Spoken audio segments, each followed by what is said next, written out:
भूतिया ढाबा। एक दिन बच्चों ने पिकनिक जाने की बात कही। यह सुनते ही अंकिता की रूह कांप गई, क्योंकि उसे एक पुराना किस्सा याद आ गया। ये बात तब की है जब अंकिता 10वीं क्लास में पढ़ रही थी। एक दिन टीचर ने पिकनिक का प्लान बनाया था। अपने सभी दोस्तों के साथ अंकिता ने भी जाने के लिए हाँ कर दी। पिकनिक पर जाना था पावागढ़। पूरा स्कूल पिकनिक जा रहा था, इसलिए करीब 30 बस सभी बच्चों को ले जाने के लिए तैयार थी।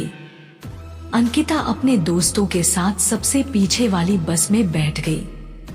सभी हंसते मस्ती करते हुए बस से जा रहे थे।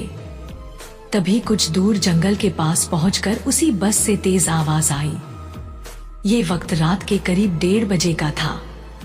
ड्राइवर गाड़ी से बाहर निकला तो उसे पता चला कि टायर फट गया है। ड्राइवर ने सबसे कहा कि बस का टायर बदलने में करीब 2 घंटे लगेंगे, आप सब नीचे उतर जाइए, मैं इसे बदल देता हूँ।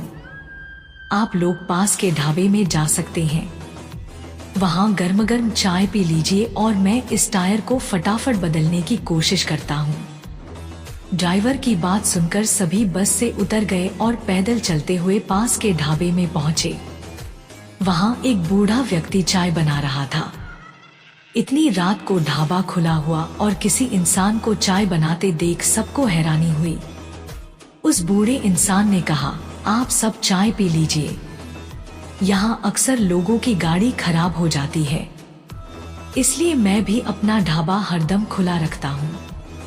आप जैसे राहगीरों को कुछ मदद हो जाती है। उनकी बात सुनकर सबने चाय का ऑर्डर दे दिया। उन्होंने कुछ ही देर में सबके लिए चाय बनाकर मेज पर रख दी। चाय पीते हुए अंकिता की आंखें एकदम ढाबे की छत की तरफ गई। वहां अंकिता ने एक औरत को सफेद रंग की साड़ी में खुले बाल लहराते हुए देखा। कुछ देर बाद वो जोर जोर से हंसने लगी। भले ही हंसने की आवाज किसी को सुनाई नहीं दे रही थी, लेकिन अंकिता ने उसे मुंह खोलकर हंसते हुए देखा था। ये सब देखकर अंकिता ने डर के मारे आंखें नीचे झुका लीं। कांपते हुए किसी तरह से अंकिता ने चाय दोबारा पीना शुरू ही किया थी कि उसी वक्त जोर जोर से किसी के चिल्लाने की आवाज जंगल की ओर से आई। ढाबे में बैठे हुए सभी बच्चे और टीचर उस आवाज को सुनकर डर गए। सबको डरा हुआ देखकर उस बूढ़े इंसान ने कहा कि मैं देखकर आता हूँ क्या हुआ है, आप लोग यहीं बैठे रहो। इतना कहकर वो आवाज की तरफ बढ़ गया। तभी एक लड़की को खून की उल्टी लगातार होने लगी। उसको देखकर सबकी हालत और खराब हो गई। उसी समय एक टीचर ने कहा कि तुम सब आग जलाओ और उसके बगल में बैठ जाओ। सबने मिलकर आग जलाई और गोल घेरा करके बैठ गए। टीचर ने सख्त लहजे में सबसे कह दिया कि अकेले कोई कहीं नहीं जाएगा।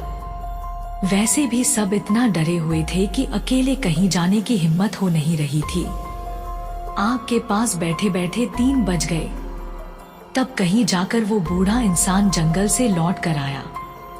उसने सबकी तरफ देखा और कहा कि उस चीख को सब भूल जाना, नहीं तो जीना मुश्किल हो जाएगा।